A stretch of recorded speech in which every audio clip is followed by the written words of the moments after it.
Percayalah pikiranmu pada pagi hari akan menentukan bagaimana engkau menjalani hari. Assalamualaikum warahmatullahi wabarakatuh. Ahlan wa sahlan di channel Keluarga Bun Ai. Keluarga yang bercita-cita selalu bersama sampai surga. Amin amin ya robbal alamin. Ketika bangun tidur lalu kita merasa hari ini kita akan super sibuk, hari ini kita nggak bakalan punya waktu, hari ini bakalan ribet banget, anak-anak bakalan drama. Nah itu akan menentukan loh gimana kita menjalani hari. Tapi kalau kita berpositif thinking bahwa hari ini tuh akan 24 jam, apapun yang terjadi yang penting kita maksimal. Terus kalimat-kalimat positif seperti meskipun ya hasil kita tuh nggak sama kayak temen-temen nih yang luar biasa. Misalnya para konten kreator yang baru 100 video atau misalnya 20 video udah viral, kita enggak, tapi nggak apa-apa, yang penting kita selalu berusaha untuk maksimal. Atau teman-teman yang jualan kayaknya baru bisnis setahun 2 tahun tapi udah naik level, naik jabatan, kok kayaknya aku gini-gini aja. Nah itu semua akan mempengaruhi kita menjalani hari, apakah dijalani dengan sukacita atau malah galau dan gelisah. Nah kira-kira teman-teman kalau pagi hari mikirnya apa nih? Atau gak sempat mikir Bun Ai langsung masak sayur? Gak sempat mikir Bun Ai langsung bikin air hangat? Ya itu juga gak ada masalah ya. Oke, jadi untuk hari ini Bun Ai mau ngebahas sama teman-teman gimana sih menyikapi ketika pemasukan itu lebih kecil daripada pengeluaran, alias pengeluarannya itu jauh lebih tinggi dibanding income-nya teman-teman. Sampai lupa ya tanda kurung tuh kecil gimana sih? saking udah lama nggak belajar matematika kan Bun Ai. Tadi tuh mau tanda kurungnya ke kiri apa ke kanan ya, Bun Ai jadi keder. Oke, jadi yang pertama adalah menulis seluruh anggaran. Please banget, tidak peduli seburuk apapun kondisi keuangan kamu harus tetap memiliki budgeting sebagai maps untuk kamu ke depannya. Jadi tidak peduli nih kamu mau income lebih tinggi kek, kamu mau pengeluarannya luar biasa, kamu mau sandwich generation, kamu mau cicilannya udah ke kiri ke kanan udah nggak cukup. Bikin anggaran. Kadang-kadang karena ngerasa kita ini gak ada uang sisa, kita jadi males untuk nulis anggaran karena ngerasa ya udah jelas lah saya mah gajian juga numpang lewat. Selalu ingat yuk sama-sama yuk bahwa semua gajian itu numpang lewat. Jarang banget loh orang yang gajian terus saving di payrollnya, itu jarang. Jadi Bun Ai pribadi gajian numpang lewat gak? Yes, numpang lewat. Ketika gajian diambil kita alokasikan. Nah fungsi selanjutnya dengan kita menuliskan anggaran, kita tuh jujur bahwa oke, ternyata dari gaji saya misalnya 7 juta kurangnya 5 juta. Mulai kita akan pecah kira-kira kalau untuk nambah 5 juta ini step by stepnya saya mau ngapain ya. Kayak gitu, kurang lebihnya seperti itu ya. Nanti videonya bakal kerasa speednya lebih cepet karena Bun Ai alhamdulillah nih untuk hari Kamis ini Bun Ai ngajar 3 kelas. Jadi 2 kelas WhatsApp dan 1 kelas Telegram. Nah mudah-mudahan apa yang Bun Ai sampaikan tetap bisa diterima ya sama teman-teman semuanya.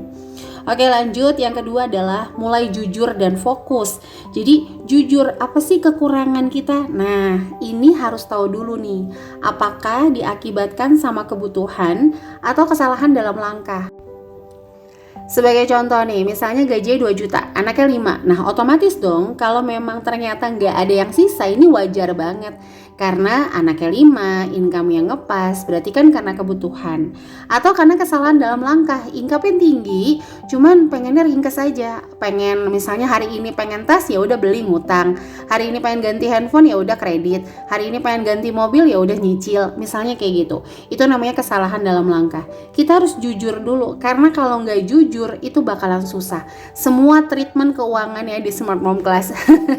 Kalau yang punya income sendiri-sendiri terus kelibet pinjol, kelibet pay letter, itu pasti Bun Ai bilang, suami tahu nggak? Nggak tahu. Ini harus, karena kalau misalnya nggak tahu, udah mulai nggak jujur. Gini, ketika kita jujur, terus suami kita mau cuek atau enggak, itu balik lagi bukan ranah kita. Yang terpenting kita udah open, kita udah jujur, itu aja dulu. Biasain kita mulai perubahan dari ranah kita sendiri ya teman-teman. Jadi jangan kayak ngayalin orang harus sama kayak kita, no. Yang penting saya udah melakukan ranah saya. Selanjutnya ya udah penerimaan orang bagaimana, meskipun suami sendiri itu urusan nanti. Oke lanjut ya. Fokusnya pada masalah nih, jangan nambah masalah. Sebagai contoh, kadang-kadang karena stres budgetingnya nggak cukup, orang-orang tuh malah makin nambahin utangnya. Karena ya udahlah utang lah, udahlah ribet-ribet sekalian lah. Ya udah pokoknya puyeng-puyeng sekalian lah. Nah jangan, ini aja udah puyeng. kalau kita nggak mau ribet, nggak mau nanganin ya, nanti ada di poin keberapa ya, ketiga kayaknya. Itu bakalan nambah masalah. Ya meskipun nggak nyontoh pegadaian sih ya, kan pegadaian membereskan masalah tanpa masalah, bukan ya?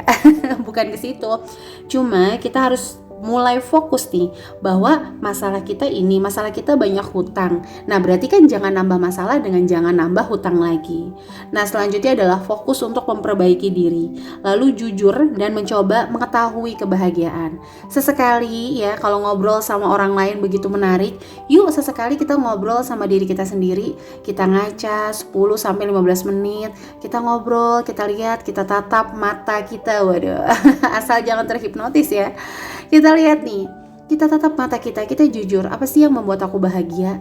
Oh ternyata kalau aku punya income 10 juta, oke, gimana ya caranya aku dapat income 10 juta? Jujur. Oh ternyata aku tuh bener-bener bahagia loh, andai aja cicilan ini A, B, C-nya lunas. Nah itu kan kita pikirin, gimana ya supaya cepat lunas dan aku gak punya cicilan lagi. Jadi benar-benar jujur sama kondisi, itu poin terpenting.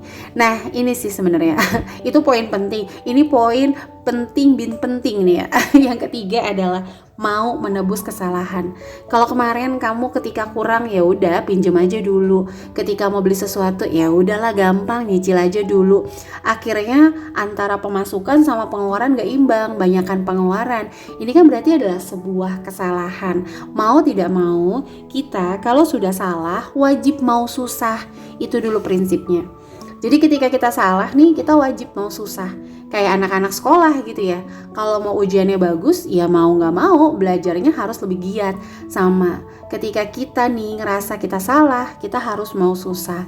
Susahnya gimana? Nah kita harus mulai melakukan melakukan shock mental sama diri kita, mulai melakukan perubahan-perubahan kecil.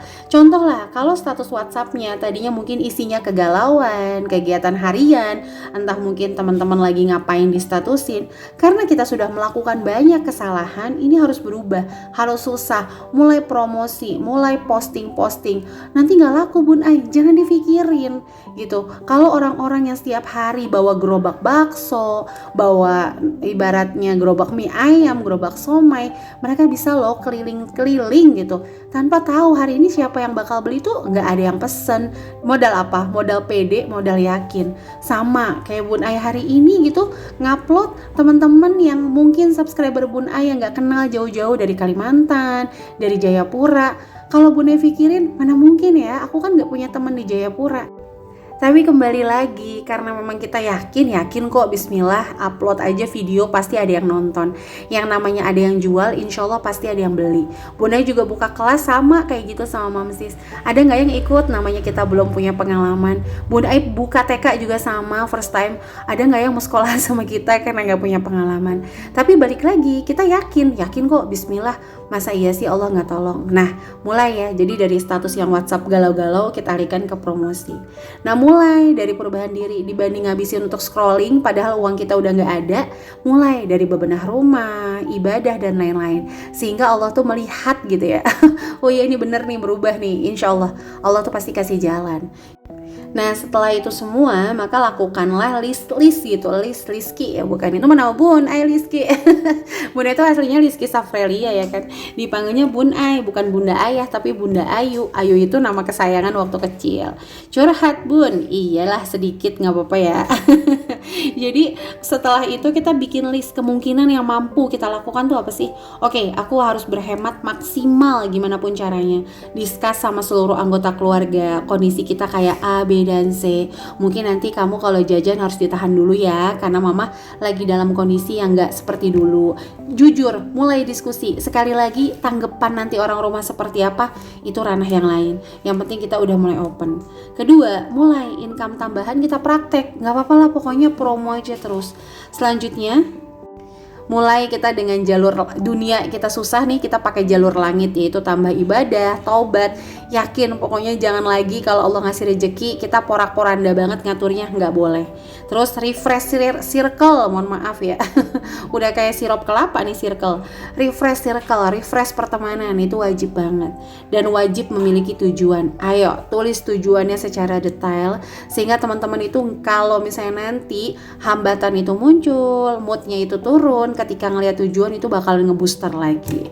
Oke, jadi ini aja yang bisa Bunda share di hari ini. Semoga bermanfaat. Mohon maaf kalau banyak kekurangan. Sampai jumpa lagi ya di channel keluarga Bunda yang lainnya. Wassalamualaikum warahmatullahi wabarakatuh.